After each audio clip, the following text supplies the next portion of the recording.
لله رب العالمين والعاقبة للمتقين والصلاة والسلام على سيد الأنبياء والمرسلين وعلى آله وأصحابه الطاهرين أما بعد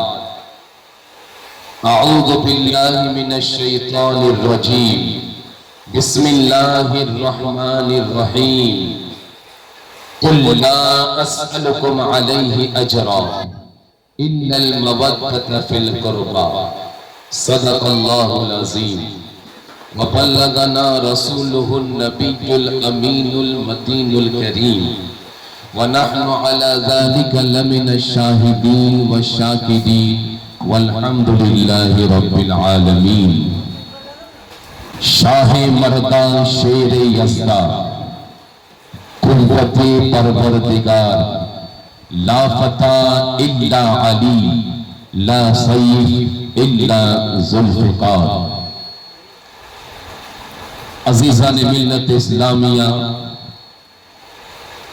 آئیے اس سے قبل کہ ہم اپنی موضوع سخن کی جانب بڑھے محبت کے ساتھ عقیدت کے ساتھ گنبد خضرا کو نینوں میں بسا کر گنبد خضرا کے مکی کو دل میں سما کر سرور کونین سیاح لامکان احمد مجتبی محمد مصطفیٰ صلی اللہ علیہ وسلم کی بارگاہ پر انوار میں درود پاک کا تحفہ پیش کر لے اللہم صلی علی سیدنا مولانا محمد معدن الجود والکرم منبع العلم والحلم والحکم وعلى آلہ وصحبہ وبارک وسلم صلاة وسلاما علیک یا رسول اللہ صلاة وسلاما علیک یا حبیب اللہ صلی اللہ علیہ وسلم عزیزان ملت اسلامیہ اللہ تبارک و تعالی ارشاد فرماتا ہے کل اے محبوب فرما دیجئے لا اسألکم علیہ اجرا الا المودۃ فی القربى کہ میں تم سے اس بات پر اجرت طلب نہیں کرتا اگر تم کچھ کرنا چاہتے ہو میرے خاندان سے میرے اہل بیت سے محبت کرو مودت کرو حضرت ابن عباس رضی اللہ تعالی عنہ سے مروی ہے آپ بیان فرماتے ہیں کہ ایک روز صحابہ کرام نے از روئے خود یہ مشورہ کیا کہ آقا کریم صلی اللہ علیہ وسلم کی بارگاہ میں ہمیشہ مہمانوں کا ہجوم رہتا ہے اور آقا کریم سب کے لیے مہمان نوازی کے بندوبست کرتے ہیں یہ وہ بارگاہ ہے کہ جہاں پر ہر ایک خالی جھولی لے کر آتا ہے تو جھولی بھر کر جاتا ہے اور بظاہر میرے آقا کی آمدنی کے ذریعے زیادہ نہیں ہے تو پھر ہم نے ایک کام کرنا ہے کہ ہر مہینہ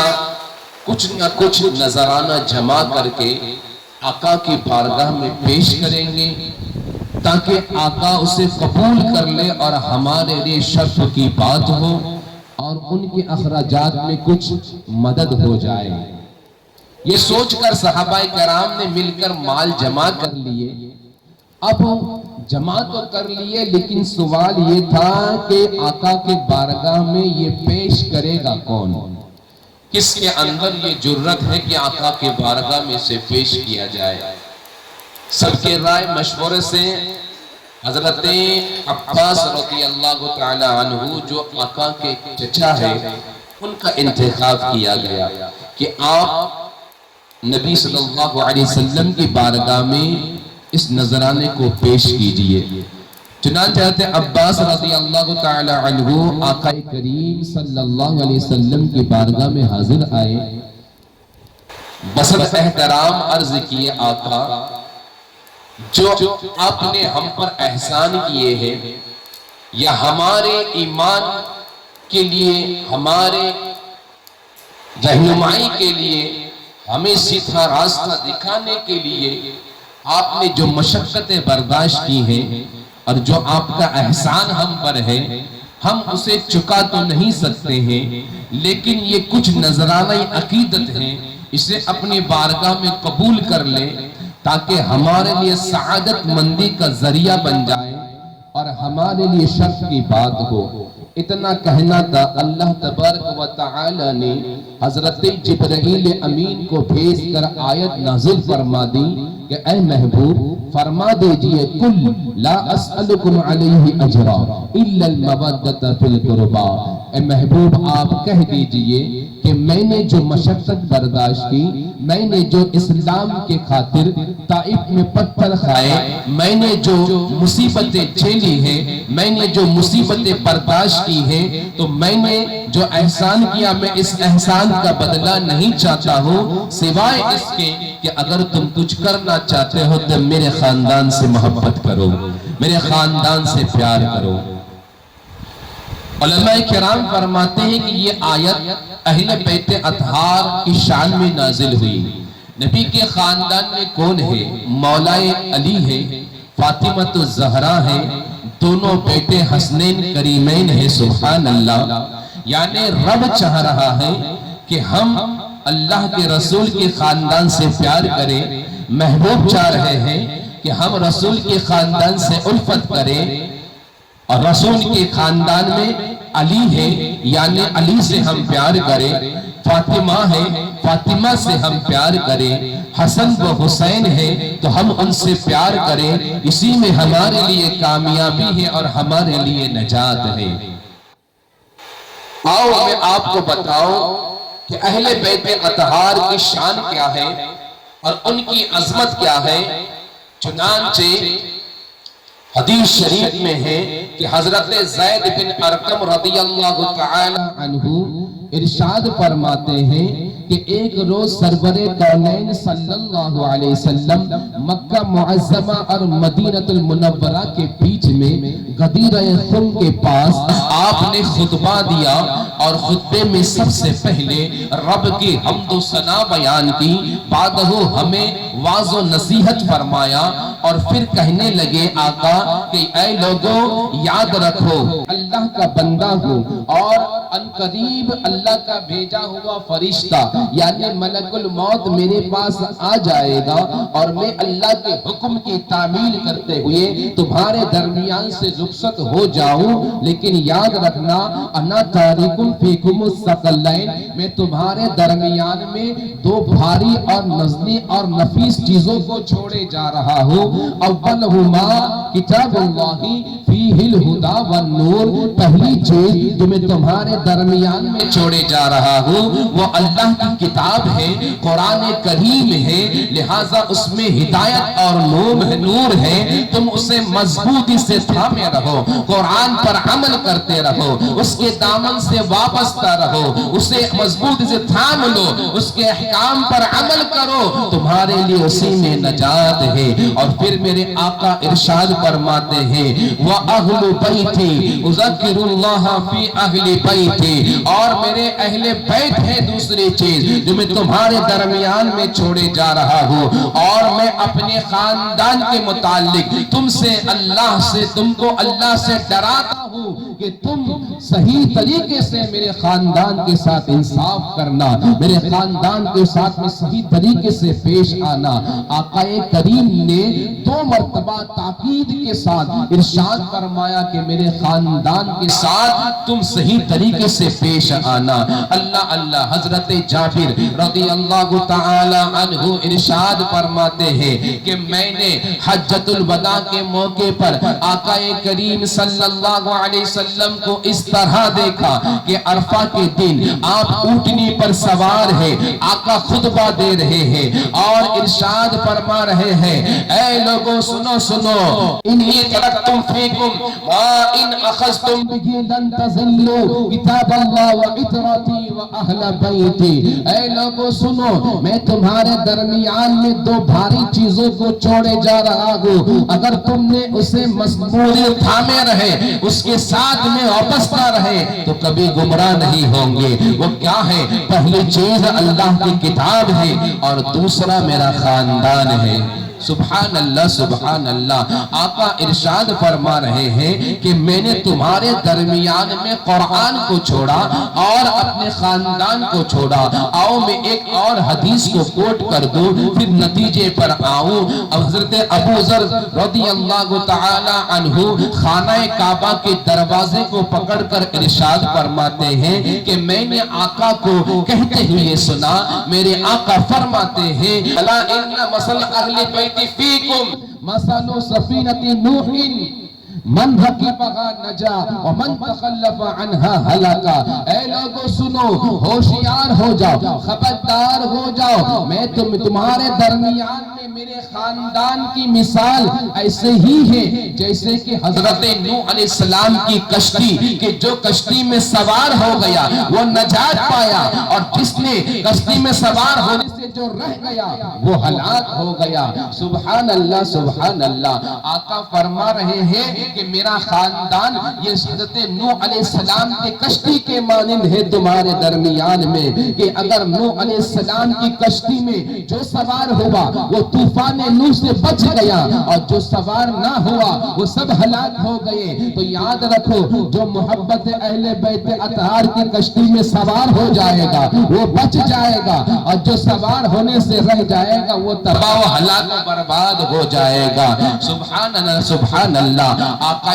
کریم کے ان ارشادات سے معلوم ہوا کہ آقا کریم ہمارے درمیان میں دو چیزیں چھوڑے گئے ہیں، ان دونوں کو مضبوطی سے تھامے رہنا ہے۔ ایک پہلا قرآن، دوسرا نبی کا خاندان۔ ذہن میں سوال پیدا ہوا، اللہ اللہ کہ نبی آپ نے قرآن دیا تو ساتھ میں خاندان کیوں دیا؟ قرآن دیا تو اپنا خاندان کیوں دیا؟ جواب یہ آیا، اگر تھیوری دیکھنا ہے، اگر حکم دیکھنا ہے تو قرآن میں دیکھو، اگر پریکٹیکل کوئی نمونہ دیکھنا ہے تو نبی کے خاندان میں دیکھو۔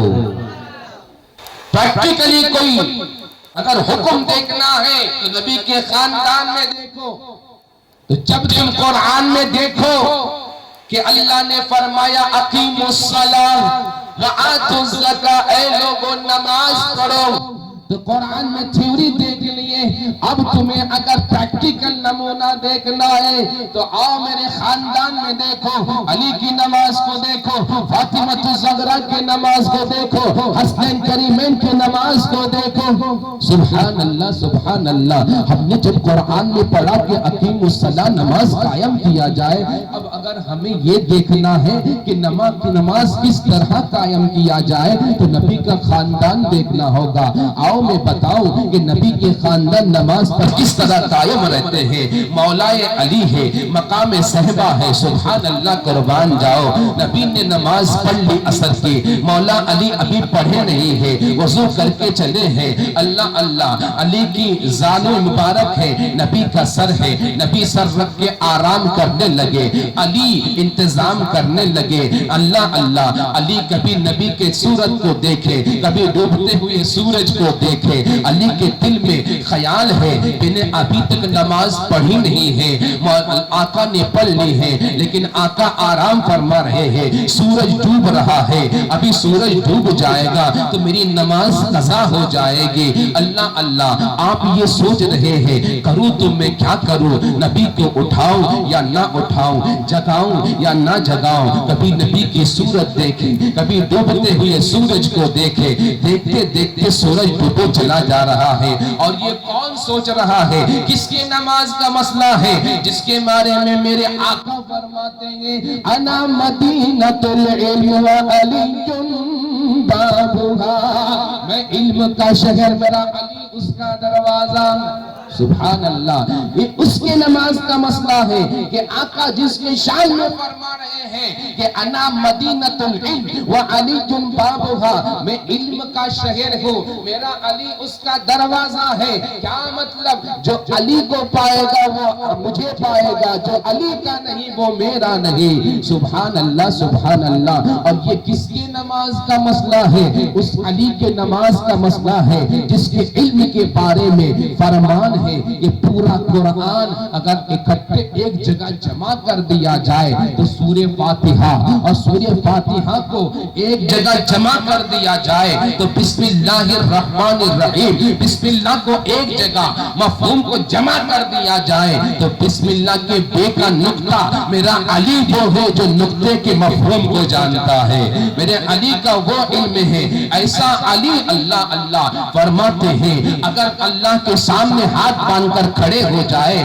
تو ایسا نمازی نہیں، رن میں تلوار لے کے چلے جائے تو ایسا قاضی نہیں، تخت پر فیصلے کے لیے بیٹھ جائے ایسا قاضی نہیں، نمازی ہے تو لاجواب، قاضی ہے تو لاجواب، اور قاضی ہے تو وہ بھی لاجواب۔